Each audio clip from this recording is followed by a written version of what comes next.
boa noite, pessoal. Nosso grupo trabalha sobre análise de desenho, né? Com um grande prazer, imensa satisfação que vamos fechando esse curso aí, mais um curso, com chave de ouro, né? Um curso que trouxe para a gente conhecimentos maravilhosos. E Jung, realmente, o mundo de Jung é sensacional. Então, temos uma frasezinha aí. As coisas não são ultrapassadas tão facilmente, são transformadas. A frase de Inês da Silveira. Pode passar, Diego. O nosso trabalho tem o objetivo de trazer um viés da psicologia analítica a respeito da expressão gráfica, no caso, o desenho. Pretendemos perpassar um panorama de implicações positivas que os desenhos possam trazer tanto para quem desenha, quanto para a psicoterapia baseada nos fundamentos da psicologia analítica, e que o próprio desenhar representa uma atitude terapêutica. Bom, como o Lúcio já disse, nós tivemos aulas maravilhosas, o curso de desenho, então nós não vamos ficar aqui falando de técnicas, as cores são isso, aquilo. O nosso intuito nesse trabalho é realmente mostrar, dentro da psicologia analítica, né, o que o desenho pode contribuir, de que forma ele pode ser estudado, e um trabalho muito bonito que a Dila vai trazer para a gente na arte-terapia, um trabalho realmente que a gente pesquisou, vimos o filme, e muito lindo Um mesmo o minutinho, trabalho. Lídia. Pode passar. Um minutinho, teve gente aqui que deixou o microfone ligado. Pessoal, vou desligar o microfone de vocês, tá? E você só ligue no final se precisar falar. E você, ô Lídia, abra o seu, porque desligando o dia todo, o seu vai junto, no embrulho. Opa, abri. A arte proporciona ao homem, além da percepção visual, a capacidade de dar significado para as coisas. A arte possibilita a criação de mundos em que a criatividade ganha vida. Então, nós vamos ver como essa vida ela é ganha. Desde a pré-história, os desenhos existem. O homem primitivo se comunicava por meio de gestos, sinais e signos visuais. A arte era utilizada como meio de manifestação de mundo, de preocupações, sentimentos, emoções. A primeira forma de comunicação gráfica entre esses homens provavelmente foi o desenho, aparecendo aí um princípio de comunicação simbólica baseada nos instintos e percepções.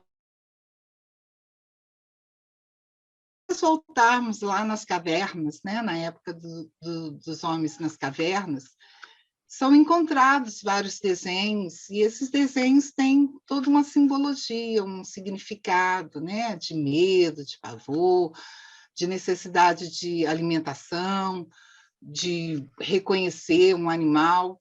Então, cada desenho que eles faziam tinha um significado por trás do desenho. Historicamente, isso é esqueci o nome. Não é um dizer, né? A gente trouxe do Emanuel Rame. Emanuel Rame, ele foi um psicólogo e um escritor americano. Ele estudou as conexões entre a criatividade e a criminalidade por meio de testes projetivos e arte-terapia, e ele já de muitos anos. Então, ele diz para a gente, historicamente, o homem utilizou-se de desenhos para registrar seus sentimentos e ações, muito antes de empregar símbolos que registrassem especificamente a fala. Do homem das cavernas, ao longo do tempo, o homem, tanto primitivo como civilizado, tem expressado suas emoções, sentimentos, ideias religiosas e necessidades pela obra artística, né? Então, muito antes do homem aprender a escrever, dele fazer os sinais, aprender os sinais gráficos da escrita, ele já se comunicava através dos desenhos. O desenho é considerado uma das formas de comunicação mais antiga entre os seres humanos.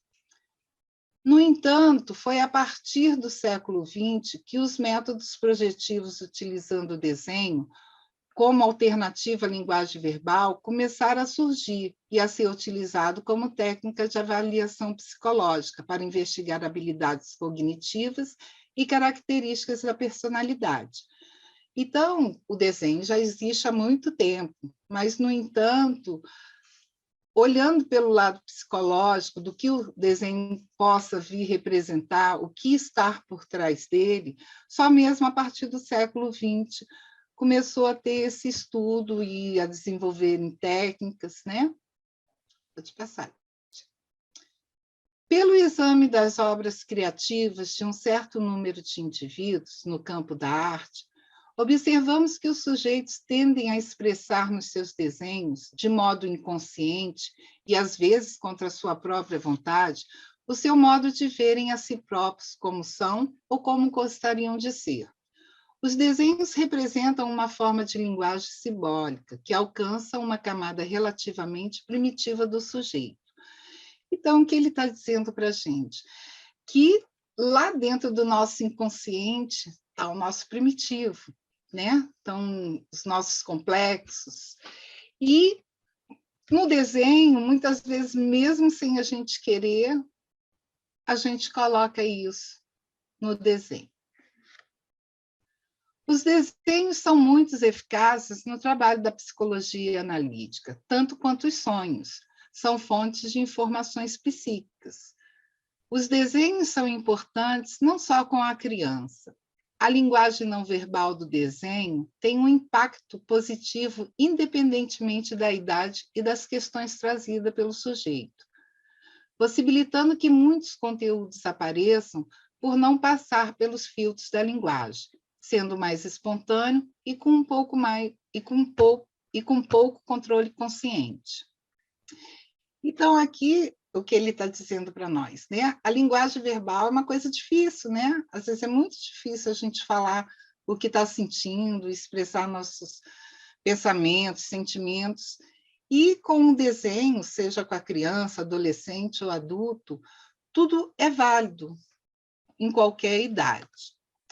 Para Jung, a imaginação é uma das principais funções da psique, uma das principais formas pela qual a energia psíquica se manifesta, ou seja, uma forma do inconsciente falar, pois a linguagem do inconsciente é a simbólica.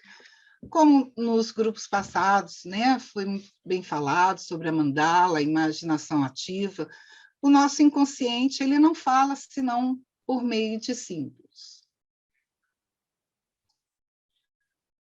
Então, nós nos baseamos nesse livro O Mundo Secreto, né, de Greg Furt. Ele foi diplomado pelo Instituto Jungiano de Zurique, né? Então, foi esse livro a base do nosso trabalho, que nos levou a fazer outras pesquisas. E aí a gente trouxe um pedacinho do prefácio, que a gente achou muito interessante. Quem quer que faça um desenho costuma julgá-lo segundo critérios estéticos externos, tendendo a subestimá-lo devido a seus meios limitados de expressão pictórica.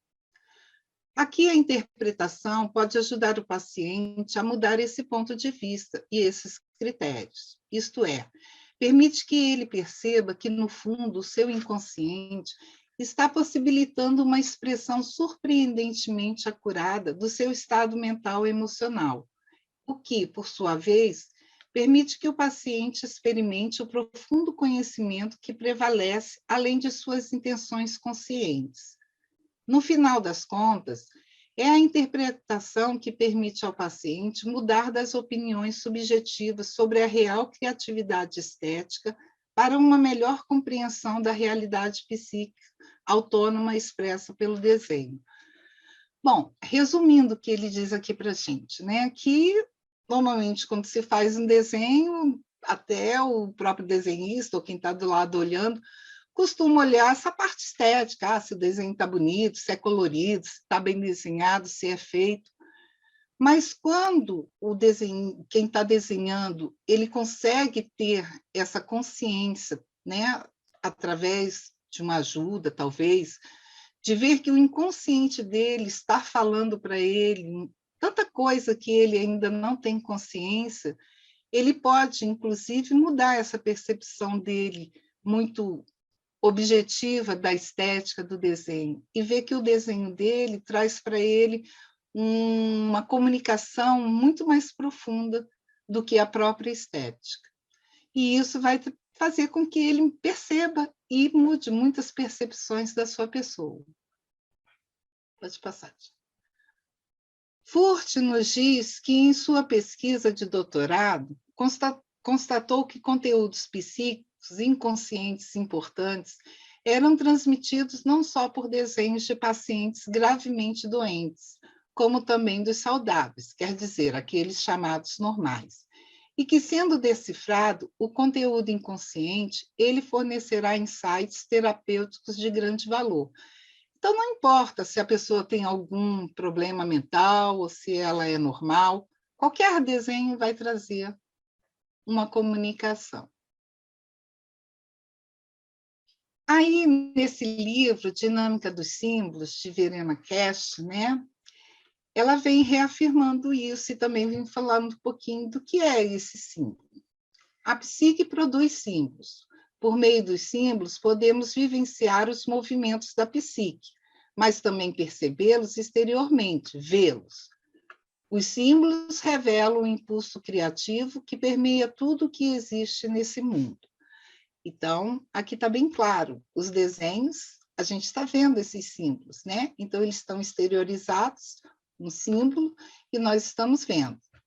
O símbolo é, antes de mais nada, um objeto totalmente cotidiano, percebido pelos sentidos, mas aponta para algo enigmático, um significado e um significado excedente, que não pode ser totalmente apreendido no primeiro momento. Esse objeto cotidiano e seu significado não podem ser separados. Portanto, embora seja um objeto cotidiano, um anel contém em si algo enigmático, está ligado a um sentido que pode ser relacionado a uma ideia, uma coisa geral ou abstrata. Então, o que ela diz aqui para a gente? Os símbolos, eles vão ser representações do nosso cotidiano, de coisas concretas, do que nós conhecemos, né? E aqui fica bem claro a diferença do símbolo para o signo. O signo é aquela coisa que tem um sentido único, por exemplo, uma placa de trânsito, né? Todo mundo já ouviu falar desse exemplo. E o símbolo não, o símbolo ele vai ter vários significados, vai ter significados diferentes para pessoas diferentes, e para a mesma pessoa, o signo, em determinada época, pode ter significados diferentes. Quando interpretamos o símbolo, procuramos a realidade por trás dele e a conexão existente entre eles. Então, quando nós vamos analisar o símbolo, nós vamos ver o que está por trás dele. Qual é essa realidade que está por trás desse símbolo? E qual é a relação que existe entre o símbolo e essa realidade? No símbolo existe um excesso de significado que jamais será esgotado. Não é algo racional e seu significado está intimamente ligado à emoção. Bom, como eu já tinha falado, o símbolo não se esgota o significado dele, né? E sempre vai estar ligado a uma emoção. O terapeuta tem como tarefa atrair a atenção emocional do analisando para o símbolo, para que ele não veja apenas o objeto concreto. Então, o trabalho do terapeuta vai ser isso, vai ser fazer o desenhista, né, o analisando, o paciente, como queiram chamar, fazer ele reconhecer que aquele desenho não é apenas um desenho, ali uma coisa concreta, que ali tem um afeto, tem uma emoção e tem um significado. Deve também examinar a vida concreta de seu analisando para compreender o pano de fundo de toda a simbolização. Então, no trabalho do terapeuta, ele vai ter que conhecer da vida desse analisando. Para quê? Para ele também poder compreender a simbologia desse símbolo. Vou te passar. Para Jung, o reino inconsciente, coletivo ou pessoal, pode ser representado na arte por meio das imagens e dos símbolos. Todos nós, né, estamos estudando todo esse tempo e Jung, o tempo todo, é o que ele diz. O nosso inconsciente, seja ele pessoal ou coletivo, ele vai estar se comunicando por imagens, por símbolos. Dizemos, então, que os símbolos são oriundos dos processos internos. Jung vai trazer o conceito de símbolo a partir da investigação dos complexos. Quando Jung começou a fazer os testes lá de associação livre, né, ele começou a perceber que existiam coisas por trás disso que ele depois, posteriormente, veio chamar de complexos. E que esses símbolos, esses complexos, são representados pelos símbolos. As imagens provenientes do inconsciente coletivo são arquetípicas e se manifestam nos sonhos e nas fantasias, no mito e na religião. Quando elas surgem, somos tocados de alguma forma, como se soubéssemos que elas pertencem a nós, que são verdadeiras e que trazem um sentido, que não podemos explicar. Compreender e admitir que os símbolos presentes nos desenhos possam vir da camada coletiva do inconsciente ajuda-nos a responder a questões específicas em relação a figuras e a sua interpretação. Aqui ele vai falar mais do inconsciente coletivo, onde estão os arquétipos, né? Porque muitas vezes vão surgir desenhos que, quando a gente for olhar de verdade, ele vai estar representando um arquétipo. Podemos dizer que o símbolo é algo que toma lugar do complexo ocultado, como uma representação de um conteúdo psíquico investido de afeto. Assim, o analista procura desvelar o símbolo como uma maneira de tornar consciente os complexos e, desta forma, fortalecer atitudes mais conscientes, saudáveis e inteiras. Essa seria a forma como o terapeuta, psicólogo, psicanalista, vai ajudar o seu paciente. Jung, em tipos psicológicos, nos ensina que o símbolo, como união dos opostos, consciente e inconsciente, busca uma síntese interior, uma solução criativa para o indivíduo, um caminho sobre o qual a vida pode prosseguir sem tormento e sem coação. O símbolo libera a energia psíquica inconsciente, permitindo que ela flua até um nível natural, o que possui um efeito transformador. Com mais energia psíquica disponível e fluindo, o indivíduo que encontra dificuldade tem agora a possibilidade de trazer elementos inconscientes para a consciência, relacionar-se com eles e assim transcender o problema. Eu vou falar primeiro, antes de ler, eu vou falar aqui primeiro. Então, nós sabemos que o consciente e o inconsciente são os opostos, né? E existe uma energia psíquica entre eles. Quanto maior a tensão, maior é essa energia. Então, se você tem um complexo ou tem algum problema e essa energia está forte lá no seu inconsciente, a partir do momento que você desenha, você está transferindo essa energia para alguma coisa um pouco mais consciente. E aí você está fazendo o equilíbrio desses opostos, né? Isso é a teoria de Jung. E Jung explorou os desenhos ao pedir que seus pacientes representassem sonhos ou sentimentos em um papel. Com isso, reconheceu a expressão gráfica como uma via simbólica para conteúdos inconscientes do sujeito, sendo um instrumento revelador de imagens e detalhes que auxiliam na compreensão do indivíduo como todo. Então, desde sempre, Jung trabalhou com desenhos, né? Seja ele com mandala, com as representações dos sonhos.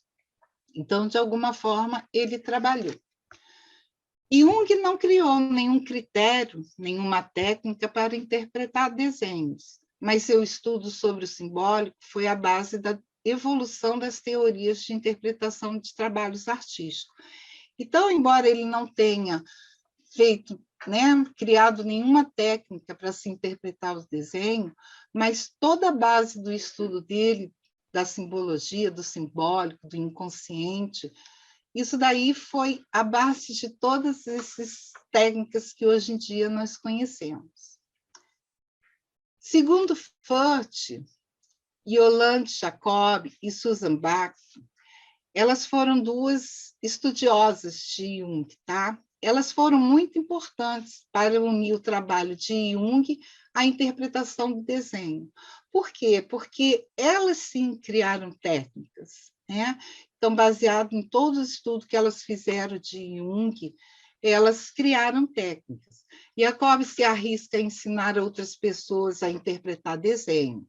Bach, além da interpretação, demonstra que no desenho o inconsciente pode projetar o que está acontecendo no corpo.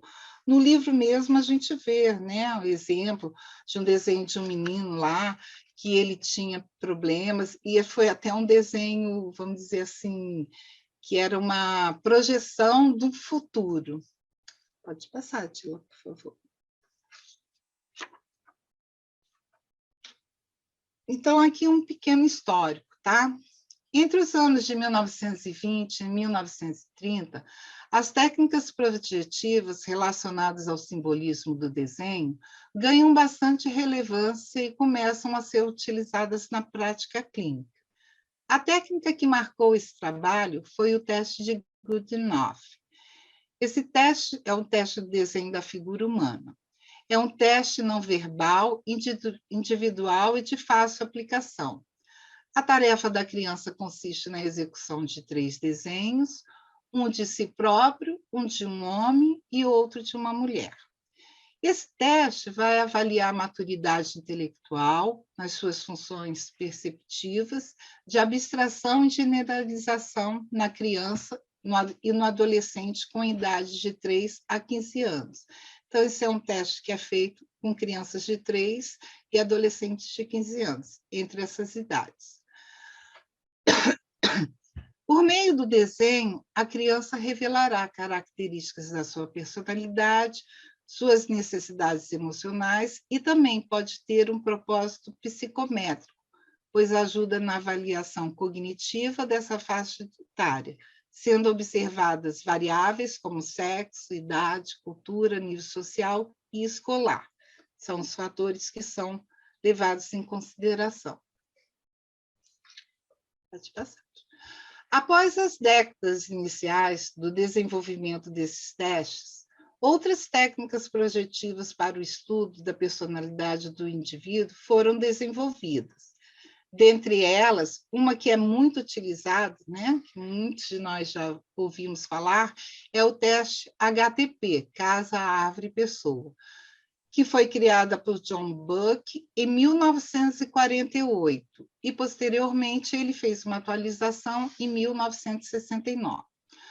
O teste tem por objetivo compreender aspectos da personalidade do indivíduo, bem como a forma deste interagir com as pessoas e com o ambiente.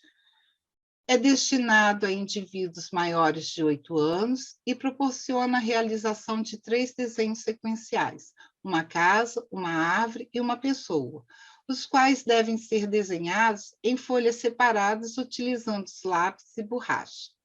Deve também ser feita uma investigação acerca de características e descrições de cada desenho realizado.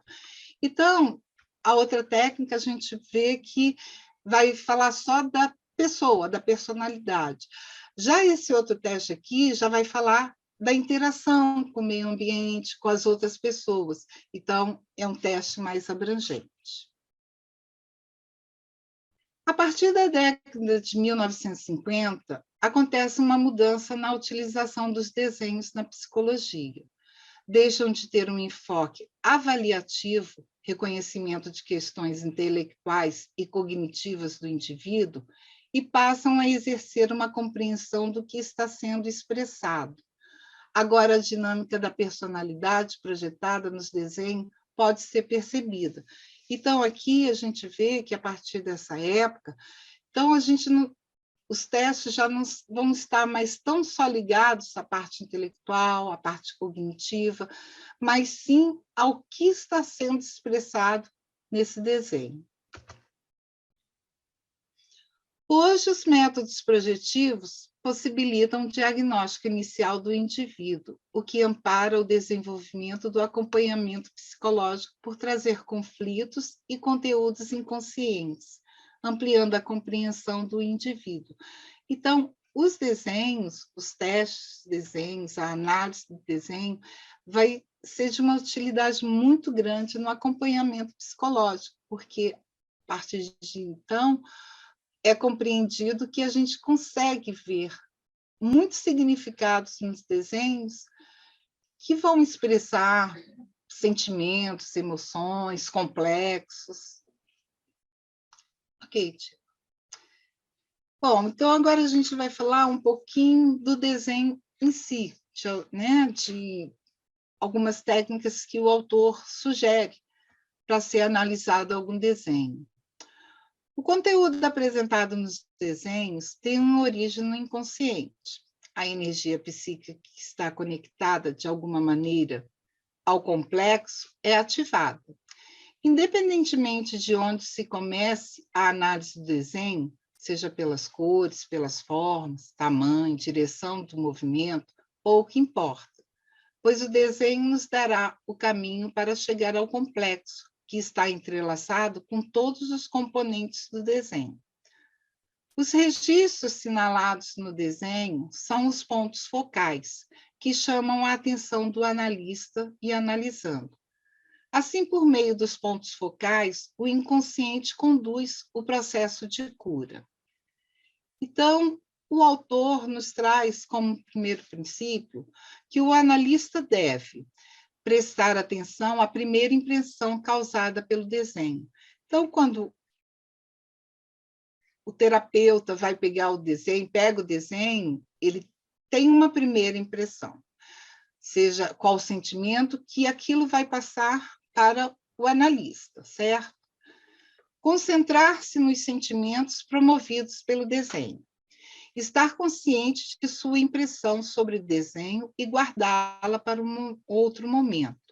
Estar atento para interpretações conscientes, tomar nota e guardá-las para uso posterior.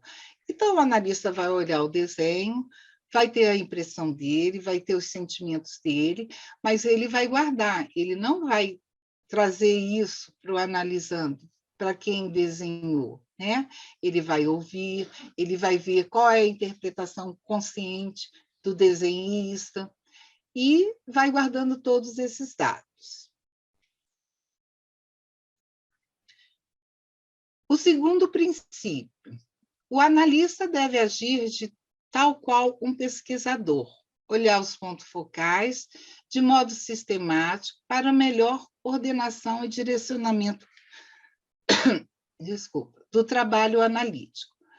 Para a completa abordagem sistemática, é preciso considerar a forma do desenho, o material utilizado, a direção do movimento, o posicionamento dos símbolos, número de objetos repetidos ou omitidos, cor e tamanho. Essa série de considerações não se aplica em todos os desenhos. O pesquisador deve dividir o desenho em partes menores e depois decidir os elementos apropriados como ponto focal. Então, o analista vai olhar e vai perceber o que tem ali. Ah, tem um sol preto, tem uma árvore que é toda vermelha. Então, essas coisas ele vai trazer como sendo os pontos focais do desenho e vai guardar para chegar na análise, né? O terceiro princípio. A partir da identificação dos componentes individuais, o próximo passo é sintetizar o que se descobriu e reunir a informação em um todo. Aqui, ele já teria uma análise pessoal dele em relação ao desenho. Pode passar, Tico. Então, em sua obra, Furth relacionou a sequência dos pontos focais a serem observados. Então, a gente vê aqui nessa tabelinha que são vários detalhezinhos, né, que a gente precisa observar. Seria, né, o que sentimentos o desenho transmite, o que aparece estranho, quais são os obstáculos, o que está faltando, o que é central, o tamanho. Então, ele sugere que o terapeuta e o analisando juntos encontrem a força do ponto focal, ou seja, a sua energia interna, para depois começarem o trabalho analítico desse ponto. Porque não adianta só o analista ter a impressão dele, porque o desenho não é dele, né? Então, ele está ali para ajudar o próprio analisando a reconhecer esses pontos focais e, a partir daí, começar o seu trabalho analítico, ok? Então, aqui, outras coisas são a localização na folha. Então, dividindo a folha em 4 quadrantes, nós teríamos no quarto quadrante, que é o superior esquerdo, poderia representar a passividade, atitude de expectativa diante da vida, inibição e reserva. Já no quadrante esquerdo inferior, que seria o terceiro quadrante, seria considerado conflitos, egoísmos, regressão, fixação em estágio primitivo. No canto superior direito, o primeiro quadrante, contato ativo com a realidade, rebelião e ataque, projetos para o futuro. O segundo quadrante, parte inferior direita, força de desejo, instintos, obstinação e teimosia. Localização do desenho na folha. Metade superior compreende o quarto e primeiro quadrante. Esforça-se bastante, porém não alcança o objetivo. Busca satisfação na fantasia, mantém-se indiferente, relativamente inacessível. Isso é a representação, né? E no quadrante, nos 2 quadrantes inferiores, sente-se inseguro e inadequado, tende à depressão, guiado pela realidade concreta. Dividindo o papel ao meio verticalmente, nós teríamos a metade da esquerda e a metade da direita. Na esquerda, nós teríamos dominada pelas emoções, impulsivo, dar ênfase ao passado. Na metade direita, busca satisfação em áreas intelectuais, comportamento controlado e dá ênfase ao futuro. Então, do lado direito seria considerado mais consciente e do lado esquerdo, mais o inconsciente. Aí o autor nos fala sobre as cores. Falar sobre as cores é uma tarefa árdua, visto que existem muitas teorias sobre diversos significados possíveis. Embora algumas teorias sejam discordantes nos significados específicos, existe uma concordância entre os teóricos que as cores podem simbolizar alguns sentimentos, humores ou até mesmo o tom de uma relação. Furth fala que uma das razões para essa diversidade de teorias sobre cores seria a variação do significado das cores para as diferentes culturas. Então, uma mesma cor pode ter significado lá no Japão de uma coisa, aqui no Brasil de outra. Mas, em alguns pontos, os teóricos são concordantes, né? Tanto é que a gente tem significação do vermelho. Nós não trouxemos essa significação das cores porque seria, né, ficar só lendo mesmo as significações. E eu acho que a gente concordou que o mais importante seria isso, que as cores, elas têm um significado, mas muitas vezes ela pode divergir por conta das culturas. Segundo Furth, as cores apenas amplificam o que os objetos e as ações na figura têm a dizer. Não contam a história do desenho. Aí ele fala até assim, ele cita como exemplo, né, assistir um programa de TV em preto e branco ou colorido. Nas duas situações, o significado básico do programa será transmitido. O que devemos observar são as cores fora do lugar, como, por exemplo, um sol negro, uma pessoa roxa. Então, sim, devemos perguntar: que significado esse deslocamento da cor traz para o símbolo? Então, as cores, pelo que ele diz para a gente, ela tem um significado, mas também se ela não tiver um desenho colorido, só um desenho preto e branco, a gente consegue tirar alguma análise, consegue fazer uma análise dele, porque a comunicação, né, a informação vai estar ali passada. Agora, quando se vê um sol preto, uma pessoa toda roxa, uma árvore toda vermelha, aí sim vai representar alguma coisa mais significante. Além de todas as orientações de Furt sobre o que é relevante aos olhos do terapeuta, quando dá análise do desenho, ele nos apresenta algo que identificou ao decorrer de sua experiência. Analisando desenhos, descobriu que os temas e elementos sugeridos para o desenho também revelam muito do inconsciente e não somente o desenho espontâneo. Então, porque ele faz uma diferenciação entre desenho, né, aquele espontâneo, onde você pega e desenha, ou um desenho sugerido. Desenha então uma casa, desenha a sua família, como defende Jacob e Susan Bach. Essas duas pessoas aqui também, eles eram psicólogos. Então, em um estudo comparativo, eles compararam 3 testes, que seria a aplicação do desenho como técnica projetiva, o teste de Rorschach e o teste de Taft. Esse teste de Rorschach, eu não sei se aqui alguns já fizeram um teste psicotécnico, ele é muito usado em teste psicotécnico, aquele que vem um borrão, às vezes fica aparecendo um besouro, alguma coisa assim, né? Então, é apresentado, vamos dizer, uma mancha, e a pessoa vai falar o que significa. Esse teste, ele examina as características da personalidade e o funcionamento emocional. Então, é mostrada uma mancha sem sentido e a mente da pessoa irá trabalhar para atribuir um significado, um sentido a essa mancha. E o teste TAT, ele é utilizado para revelar impulsos, emoções, sentimentos complexos, conflitos da personalidade, expondo tendências que o indivíduo não pode admitir por não ter consciência delas. E como que é feito esse teste? São apresentados algumas imagens, né? São apresentadas figuras para ele, apresentado 1, 2 vezes, e a partir dessas figuras, essa pessoa ela vai criar uma história.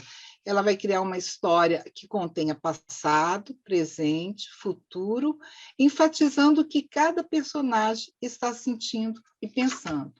Então, a partir desses 3 desenhos, eles verificaram que nos desenhos o nível inconsciente reflete mais prontamente no papel.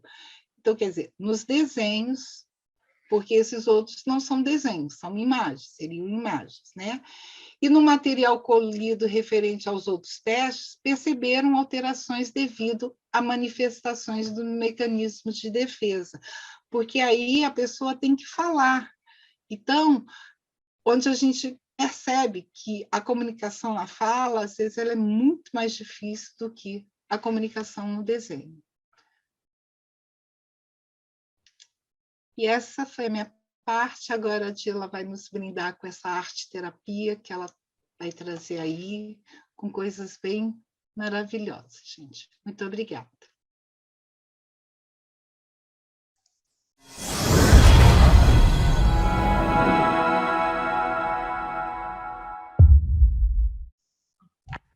Boa noite a todos. Eu vou falar um pouquinho sobre a arte-terapia, como é que foi a constituição dela, né, durante todo esse tempo. E vamos lá. A arte-terapia é um método baseado no uso de várias formas de expressão artística, com uma finalidade terapêutica, sendo um instrumento de trabalho no setting terapêutico. Trata-se de uma ferramenta que amplia possibilidades de expressão, indo além da abordagem tradicional, que é baseada na linguagem verbal.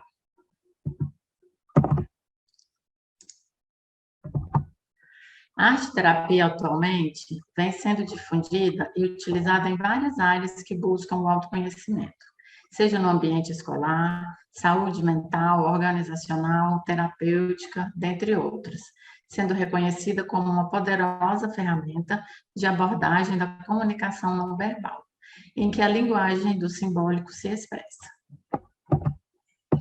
Andrade e Carvalho relembram que Freud, ao analisar algumas obras de artes, a exemplo, o Moisés de Michelangelo, observou que elas expressavam simbolicamente a linguagem do inconsciente do artista, considerando uma forma de comunicação não verbal com função catártica.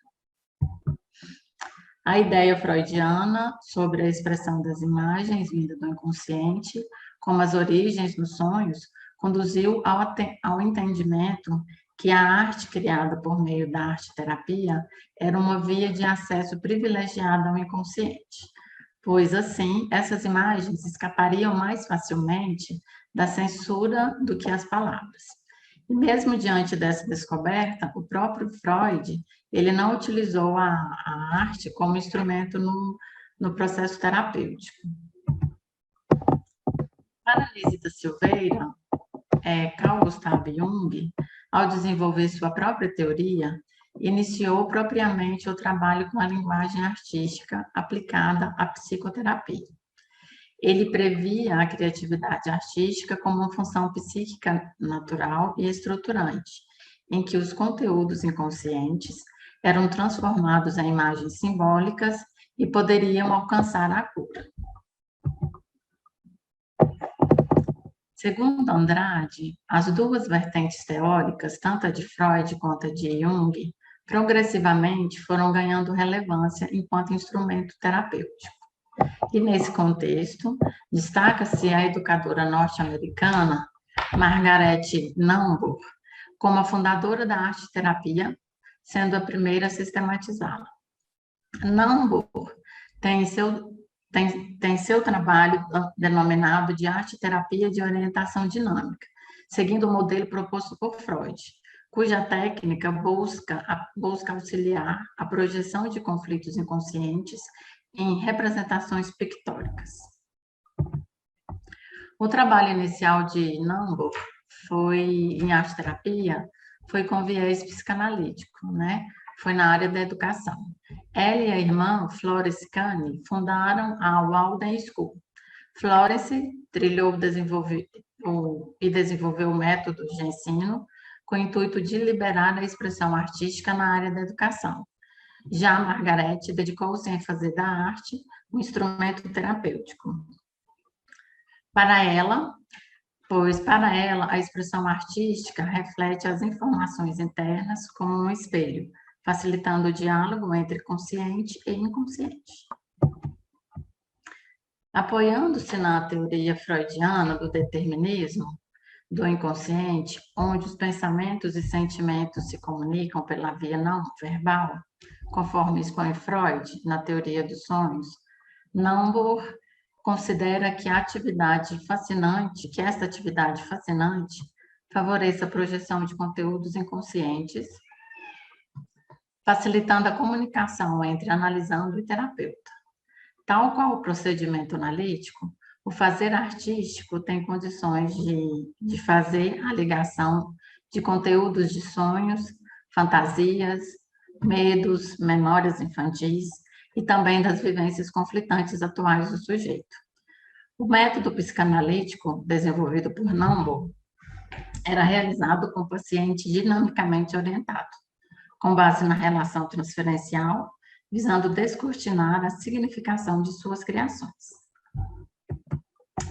Na primeira metade do século XX, nasce no Brasil a arte-terapia, engendrada com a psiquiatria nas vertentes psicanalítica e junguiana. Foram representadas, respectivamente, pelos psiquiatras Osório César e Nise da Silveira, sendo os percussores do trabalho com expressão artística de pacientes em instituições de saúde mental. Os métodos de tratamento frente à loucura, usuais à época, divergiam do pensamento de ambos, pois eram considerados agressivos, que à época se usava eletrochoque, lobotomia, insulinoterapia e o isolamento. Nesse sentido, contribuíram para o desenvolvimento de uma nova abordagem no tratamento desses pacientes ditos loucos, né? Buscaram a possibilidade de expressão da loucura e de sua eventual cura por meio da arte. Em relato, Nise da Silveira reconhece nessa estratégia alternativa um tratamento humanizado, percebendo os efeitos terapêuticos positivos na reabilitação dos pacientes, promovendo a recuperação do indivíduo para a comunidade em nível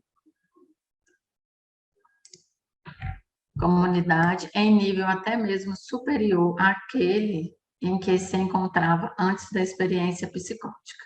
Em relato, Nise da Silveira reconhece nessa estratégia alternativa um tratamento humanizado, percebendo os efeitos terapêuticos positivos na reabilitação dos pacientes, promovendo a recuperação do indivíduo para a comunidade em nível até mesmo superior àquele em que se encontrava antes da experiência psicótica.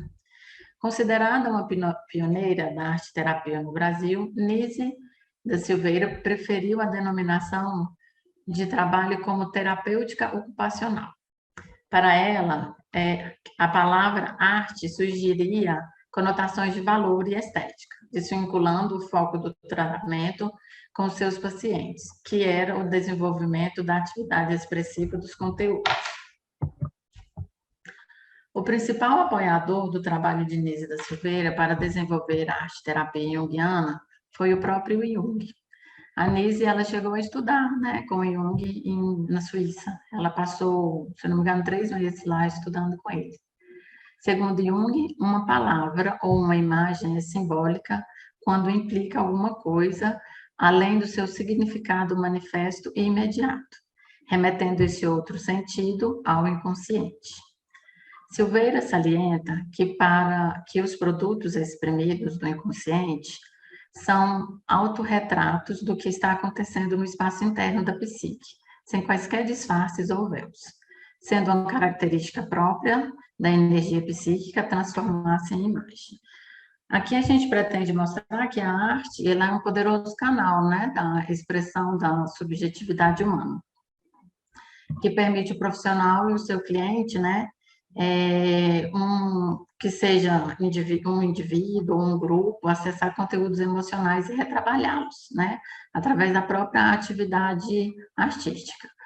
Pode ser abordado pelo profissional grande diversidade de temas, desde traumas, conflitos emocionais, aspecto das relações interpessoais ou de grupos, né, expectativas profissionais, temas de gênero e sexualidade, identidade pessoal e coletiva, entre outros, né, através da arte.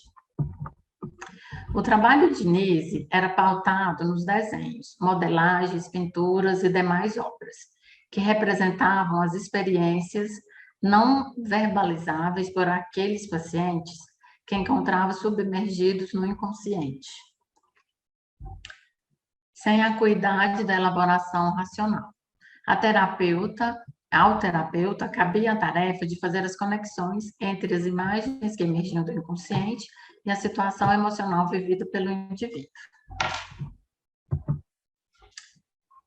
Nise da Silveira, em relação às imagens do inconsciente, onde o fazer artístico encontrava uma via de expressão em arte-terapia, distingue 2 tipos de imagem, conforme descreve. Imagem que representa emoções e experiências vivenciadas pelo indivíduo, originando-se do inconsciente pessoal, e imagens arquetípicas, né, originadas do inconsciente coletivo, que são de caráter impessoal, configurando-se a partir de disposições inatas, que formam a estrutura básica e as camadas mais profundas da psique. A autora salienta que as imagens arquetípicas apresentadas de diferentes modos em função da época e do lugar configuram vivências primordiais da humanidade, semelhantes nos traços fundamentais. Selma Ciornay é uma psicóloga também, ela é bastante envolvida com arte terapia em uma universidade de São Paulo. Ela defende que, a partir de vários referenciais teóricos, os trabalhos artísticos podem ser desenvolvidos, sendo o ponto em comum entre todos eles o uso da arte, como meio da expressão do inconsciente e da subjetividade.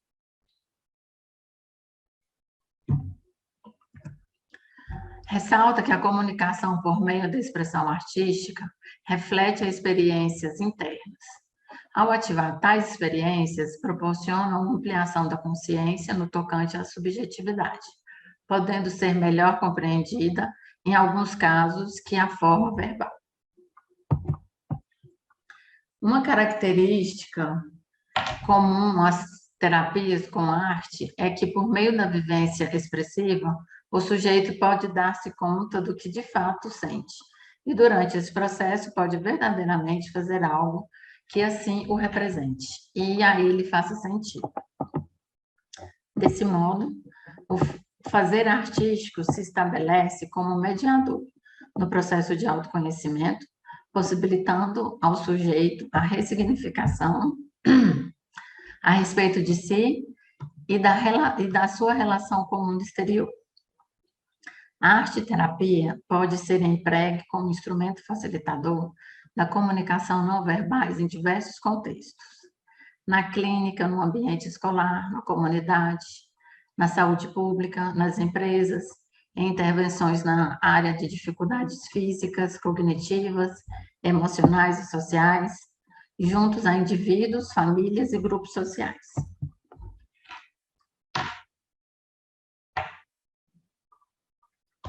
Nise da Silveira, ela fez um trabalho brilhante, né? No hospital do Centro Psiquiátrico Nacional Pedro II.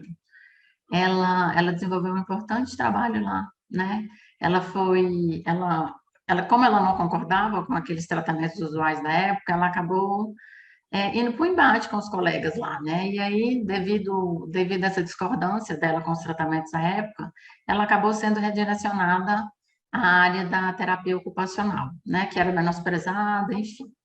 E foi assim que conseguiu aplicar em seus pacientes, chamados por ela, pela médica, de clientes, né? Uma nova forma de cuidado mental. Além disso, Nise da Silveira era contra o confinamento e isolamento dos internos e inseriu a convivência com animais, né? Que a médica chamava de coterapeutas, o que contribuía muito para abaixar os níveis de estresse e de ansiedade dos pacientes, diminuindo assim as crises deles. Em meio a tantos internos no centro psiquiátrico,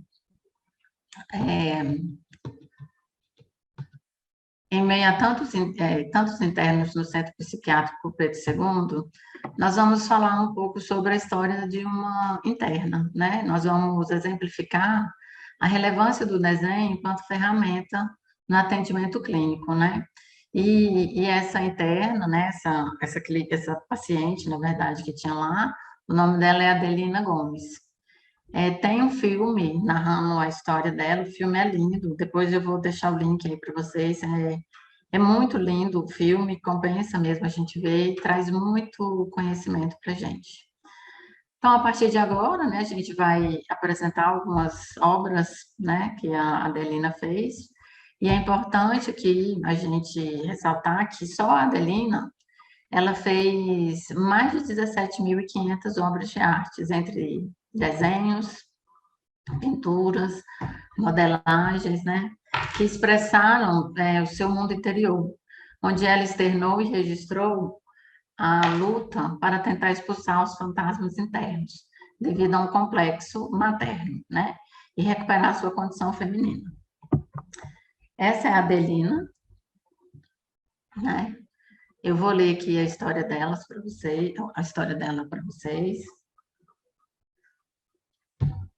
Adelina era uma moça pobre, filha de camponeses, fez o curso primário e aprendeu variados trabalhos manuais, numa escola profissional. Era tímida e sem vaidade, obediente aos pais, especialmente apegada e submissa à mãe.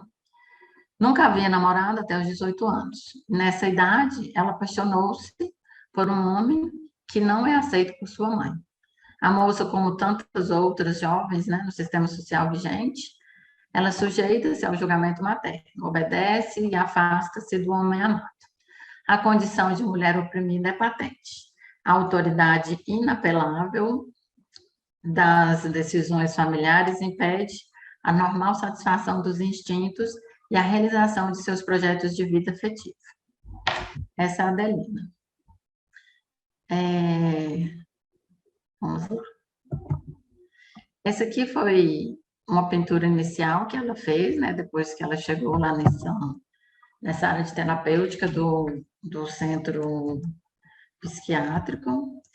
E aqui ela desenha em meio essas cores de roxo, né, lilás e rosa, uma pintura muito abstrata, né? Só que quando ela vai entregar esse trabalho para a monitora, ela com a voz quase inaudível, né? Porque nessa época ela estava bem ainda demente, vamos dizer assim, né? Ela fala que eu queria ser flor. Deixa eu ver aqui. É isso mesmo. E aí ela começa a fazer uma sequência de desenhos, né? De metamorfose de mulher em vegetal, né? Em todas elas, vocês podem perceber, ó, que aqui tem um busto de mulher, né? E aqui umas pétalas de flores, um vestido que parece a copinha da flor. Aqui ela faz um raminho, mas tem um rosto de mulher aqui. E aqui, sutilmente, também tem um rostinho, talvez de um bichinho. Novamente, outra mulher metamorfoseada em flor. E aqui, outro busto de mulher com braços, só que a parte de baixo com flores. Aqui ela consegue fazer uma metamorfose completa, praticamente, né? Que só dá para a gente ver as feições do rosto. Nessa daqui nem dá para ver. E aqui dá para ver um olho nesse rosto, né? E o que a gente descobre disso, né? Quando a gente começa a perceber? As pinturas vão se revelando, né? E aí, nessa próxima pintura que a Adelina fez, a gente, no arcabouço mítico aí, a gente consegue identificar o que aconteceu, né? Então, aqui ela está totalmente metamorfoseada de vegetal, né? E, no caso particular da Adelina, ela se encontra mesmo, né? Com paralelos, assim, esclarecedores de sua condição, considerando o mito, né, de Daphne. Podemos observar outras figuras dela metamorfoseada, né? E aqui a gente observa que ela relata, através dos desenhos, exatamente o mito de Apolo e Daphne, né? Apolo perseguia Daphne durante algum tempo, né? Correndo atrás dela, literalmente. E aí, é bem resumido, tá, gente, esse mito que eu vou falar, que é interessante depois vocês lerem. E aí, Daphne não queria o Apolo de jeito nenhum, rejeitou ele o quanto possível, até que ela não conseguiu se ver livre, e ela pediu para a Mãe Terra ajudá-la a se ver livre de Apolo. E a Mãe Terra transformou Daphne em uma planta, né? Mas Apolo continuou amando ela e levou ela para casa, para o castelo. E assim fica constatado de onde vem, né? Essas imagens da Adelina, né? E aí, como é que uma pessoa do interior que estudou muito pouco, né? Que foi preparada para casar e teve isso sufocada, de onde que ela tirou esse conhecimento, né? Esse conhecimento mítico para colocar nos desenhos, né? Então, a gente volta lá nos arquétipos, né? No inconsciente coletivo. E quando a gente fala da mãe da mãe da Daphne, né? Que transformou ela em um loureiro, que era uma árvore, a gente tem aí uma representação, né? num complexo materno. O mito de Daphne exemplifica a condição da filha que se identifica tão estreitamente com sua mãe, a ponto de os próprios sentidos não seguirem se desenvolver. Nestes casos, tudo que faz lembrar a filha maternidade, responsabilidade, relações pessoais e exigências eróticas, desperta sentimento de inferioridade e obriga a filha a voltar-se naturalmente para perto da mãe. Eu estou ficando um pouco rouca. Essas próximas obras da Adelina, ela fez modelagem mesmo, foi até em pedra, sabão, se não me engano, que é uma pedra macia, né? Mas aqui ela retrata aspectos maternos, né? De matriarcas arquetípicas. E essas matriarcas aqui, elas têm um aspecto de mães devoradoras, né? Um semblante assustador, né? Um semblante horrendo, e aqui até sem face, né? Para Adelina, né, ter aceitado se afastar do homem que se interessou e abrir mão das realizações e projetos da vida afetiva, parecia ter sido resolvido, né? Sem maiores consequências. Entretanto, pouco tempo depois, Adelina foi se tornando retraída, sombria e irritada. E aí vem a outra parte da história dela, né? Depois dessas constatações negativas na Adelina, um dia, subitamente, ela estrangula a gata que tinha na casa deles, né? A gata que todo mundo gostava, inclusive ela gostava dessa gatinha muito, e ela estrangulou a gata, né? Tomada de violenta excitação, né? Ela estrangulou a gata e daí foi a causa da internação dela. Ela continua fazendo as mães, as matriarcas arquetípicas, né? Só que aqui ela já consegue trazer com um semblante menos opressor, né? Aqui parece que essa mãe está querendo abrir o coração, né? E não tem mais aquele semblante tão malvado. E essa daqui não dá para ver, essa da direita não dá para ver direito, mas esse coração aqui, ele é ressaltado da estátua. Então, ela já conseguiu elaborar, né, essas mães devoradoras para um semblante menos maus, menos agressivos, né? Depois dessas mães matriarcas, essas matriarcas que a Adelina fez, ela desenhou essa mulher cabeça de cão. E ela falava que ela era assombrada por ela tinha alucinações com essa mulher cabeça de cão. Ela via essa mulher no corredor do hospital, né, acompanhada dos cães.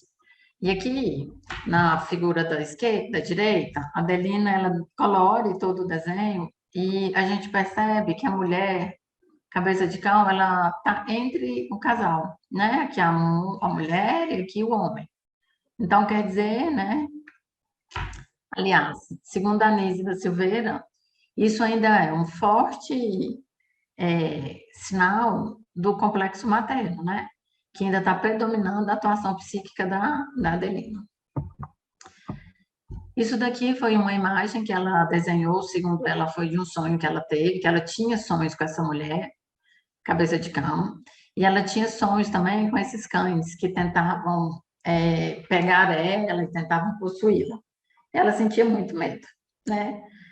E isso nos remete também a um outro mito, né? Essa mulher cabeça de cão, essa mulher com cães, isso também traz um outro mito para nós. Ó, na sequência, ela faz essa outra grande mãe, acompanhada de cães, e ela alegava sentir medo. Essa outra história mítica, né, que nos faz essa correlação com essa mulher com os cães, a gente pode exemplificar com a deusa Hecate, né? Ela era reconhecida a deusa do submundo, né? E por ser a pior das mães. Então, olha como o lado mítico, né, está envolvido no inconsciente coletivo, né? Posteriormente, a Adelina ter feito todas essas elaborações com as figuras, né, de grande mãe, da grande mãe, de diversas formas que ela conseguiu fazer, né?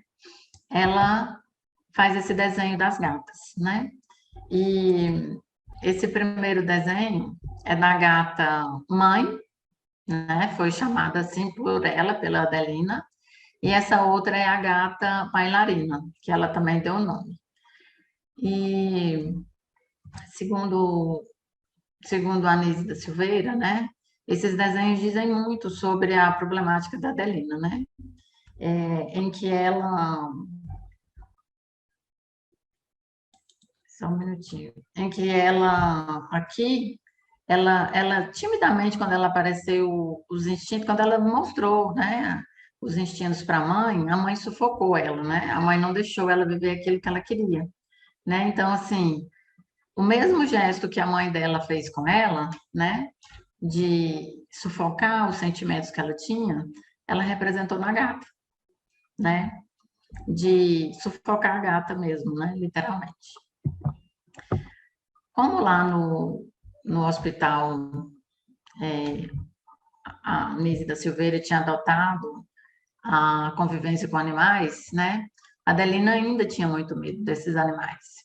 Só que ela foi desenvolvendo, né? Todos esses medos dela, né? Todos esses fantasmas internos.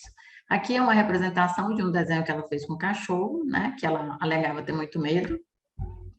Inicialmente, ela nem chegava perto do cachorro, ela não queria nem saber deles mesmo. Só que depois de tanto ela desenhar a mãe, né, a mulher com os cães, desenhar os próprios cães, né, ela conseguiu perder esse medo dos cachorros. Ela começou a conviver com eles, ela passou a ajudar, né, a cuidar deles, a dar banho, a alimentar, a escovar. E isso depois que ela conseguiu essa elaboração toda aí. O próximo desenho foi quando a Adelina começou a se desvincular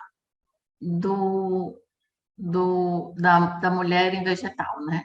Aqui ela conseguiu desenhar um vaso de flor, né?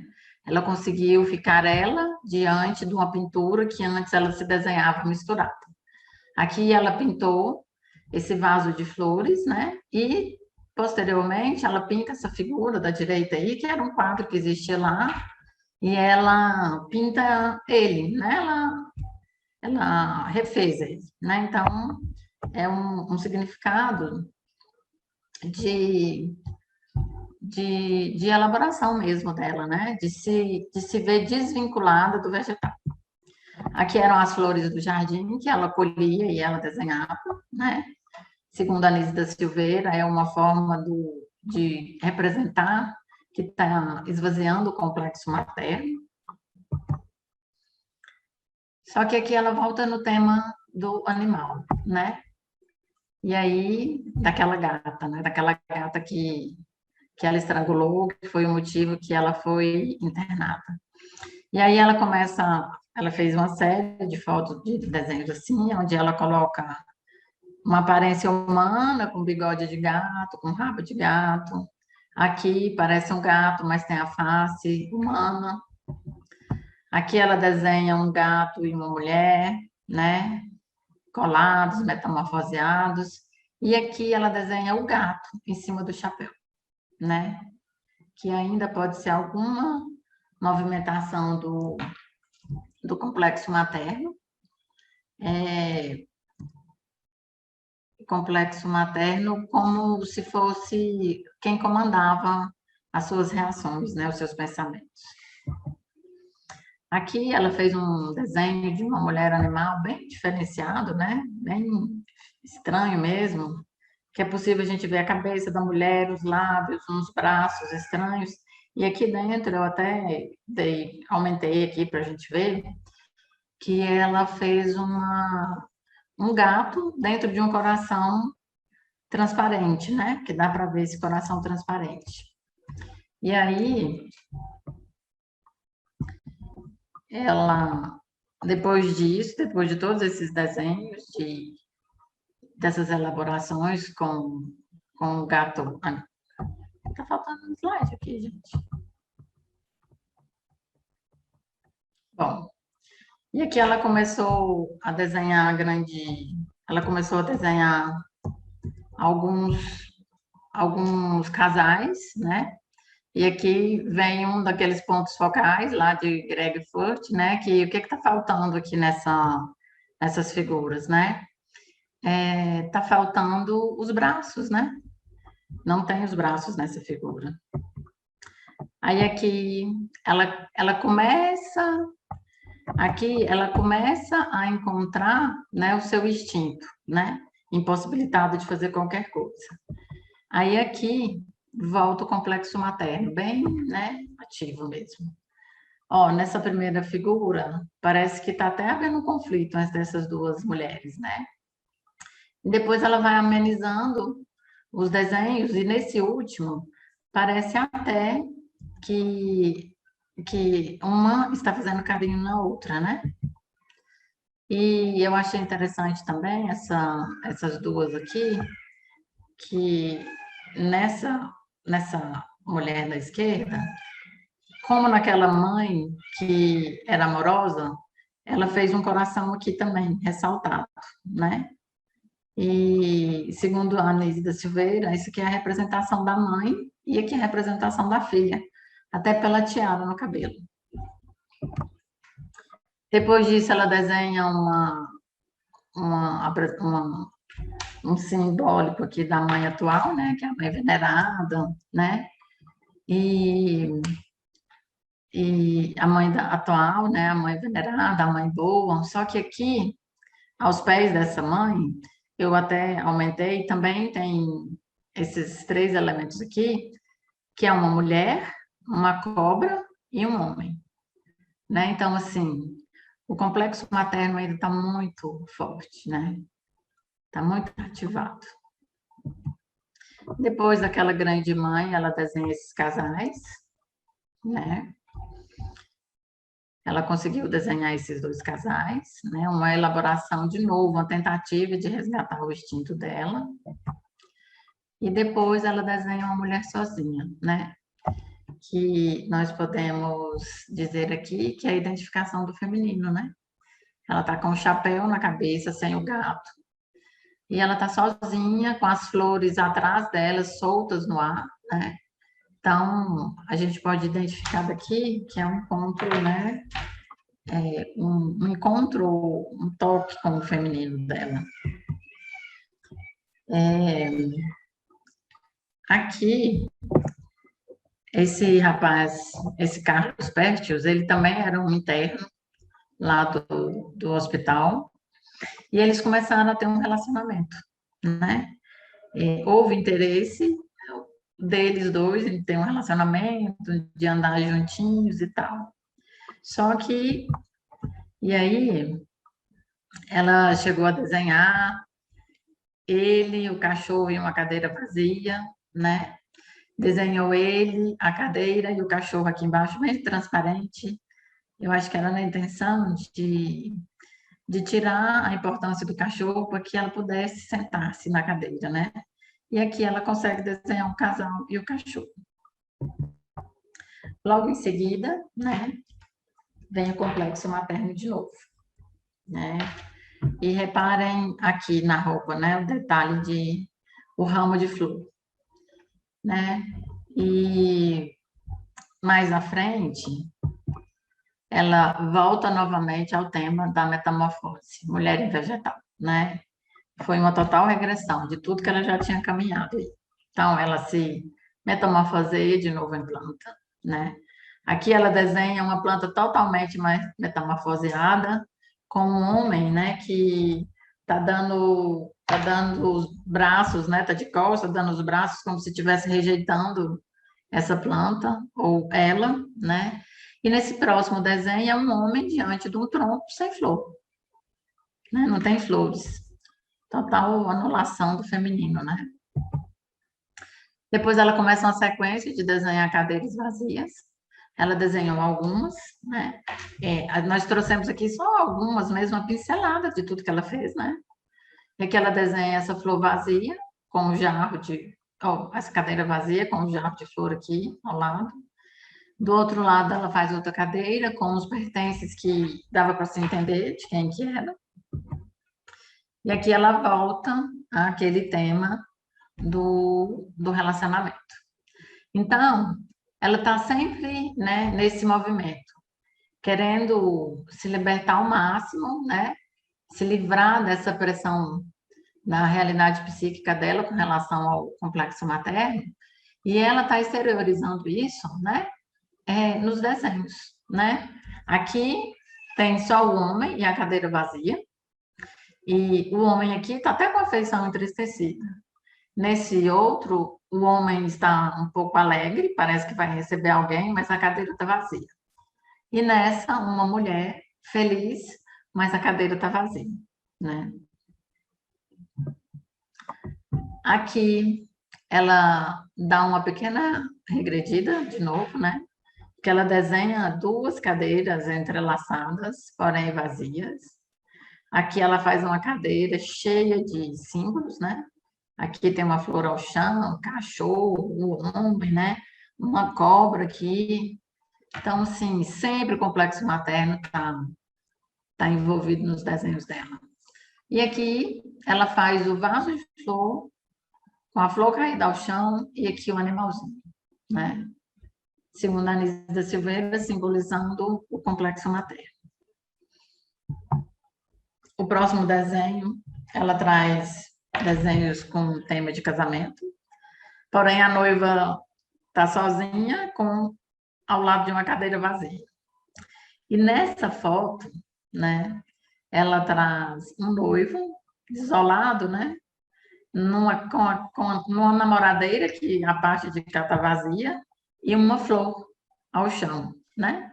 Podemos entender que era a mulher metamorfoseada em planta, né? E aqui, até que enfim, ela consegue desenhar, né? Ela consegue fazer o álbum de família, né? Ela consegue fazer esse desenho, né? Da noiva, do noivo e a cadeira ao lado, né?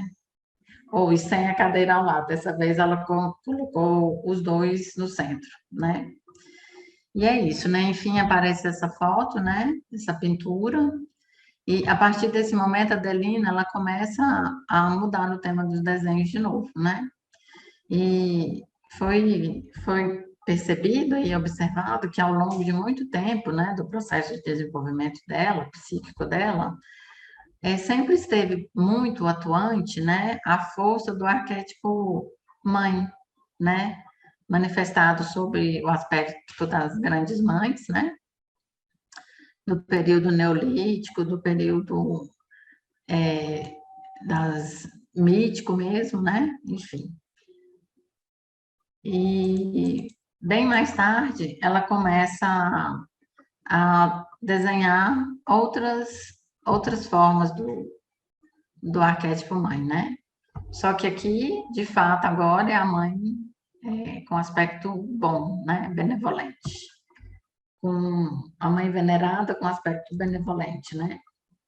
E aqui nessa grande mãe do meio, assim como naquela outra anteriormente, da moldura, da modelagem, ela faz essa grande mãe e ao meio aqui ela faz um coração bem grande, né?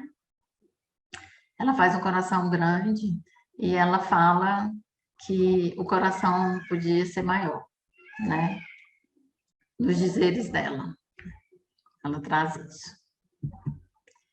E aqui é um quadro que ela já tinha pintado lá no início, né? De Eu e o Mundo Externo, que foi aquela primeira pintura que ela fez, desvinculada da planta, que ela conseguiu se ver dissociada da planta, né? Só que, silenciosamente, depois que ela conseguiu fazer todas essas sequências de desenho, né, que ela esvaziou-se bastante da energia atuante, né, do complexo materno, ela foi silenciosamente lá onde ficavam as obras, ela pegou esse quadro, levou para o pátio e voltou a retrabalhar ele. E o que que ela colocou, né, no trabalho dela, depois de tempos e tempos que ela estava desenvolvendo essa energia psíquica?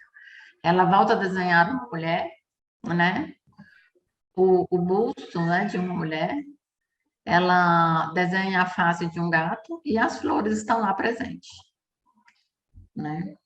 Edilane, 8 minutos, Oi? tá bom? Tá bom, tá terminando já.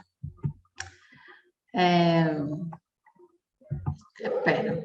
Segundo Nise, essa forma de manifestação do arquétipo dá indícios de que o inconsciente e o consciente estão se aproximando, né?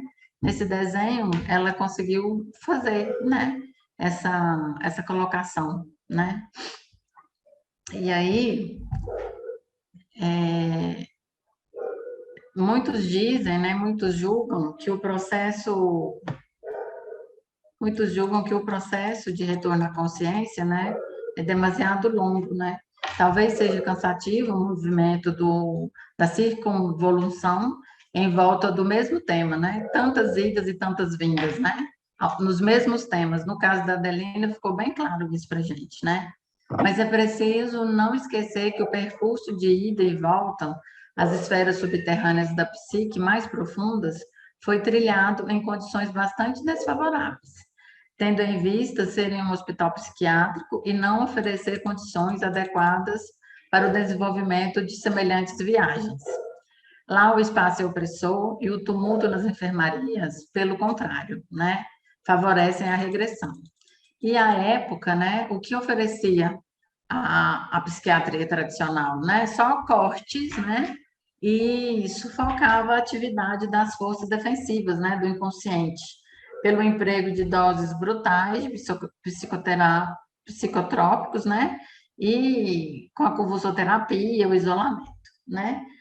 E a Adelina teve muita evolução, né, ela teve muitas regressões também, mas, assim, muito do sofrimento dela, muito do que estava na psique dela, ela conseguiu externar e se livrar, né, do peso.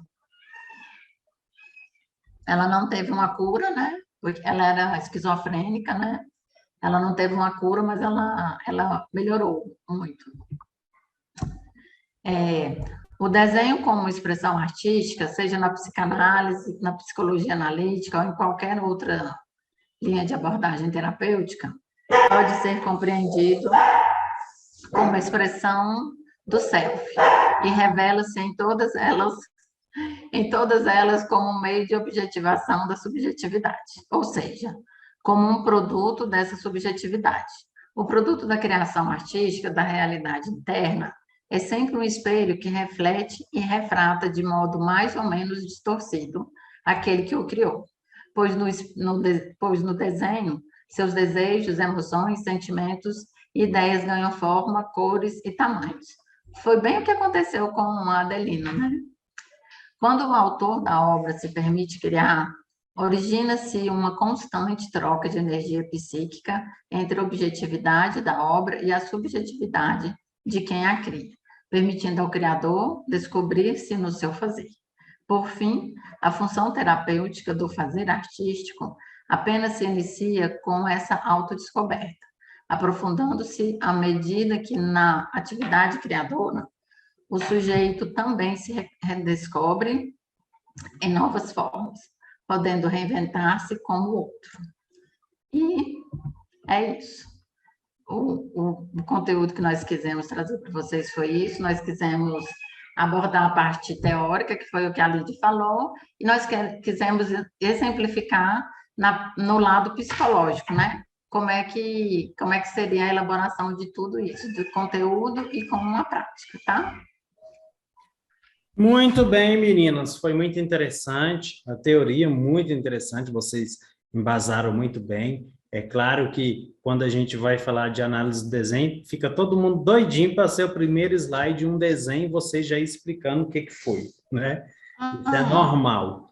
Mas eu gostei muito dessa parte que vocês trouxeram agora no final, com esse embasamento teórico, mas a análise do desenho de adultos, inclusive, até porque nós estamos aqui formando terapeutas e a maioria dos nossos clientes são adultos, né? Então, foi muito bom ter essa visão dessa análise do desenho já de um trabalho com adulto. Vocês estão de parabéns.